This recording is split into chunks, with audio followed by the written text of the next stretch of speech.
English collocations with do. Do your best, do your utmost. All that matters in the exam is to do your best. All that matters in the exam is to do your utmost. Do exercises. We'll do some exercises practicing these collocations tomorrow. We'll do some exercises practicing these collocations tomorrow. Do someone a good turn. Do someone a favor. Could you do me a favor and pick me up some milk from the supermarket?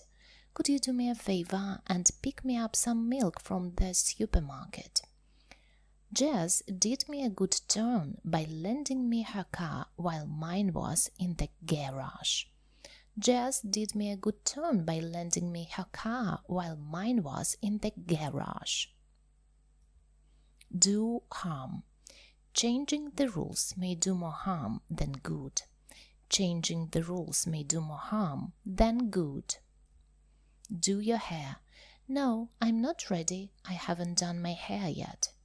No, I'm not ready. I haven't done my hair yet. Do your homework. My son has to do his homework straight after school. My son has to do his homework straight after school. Do some work. We'll do some work on our project and then we'll go to the cinema. We'll do some work on our project and then we'll go to the cinema.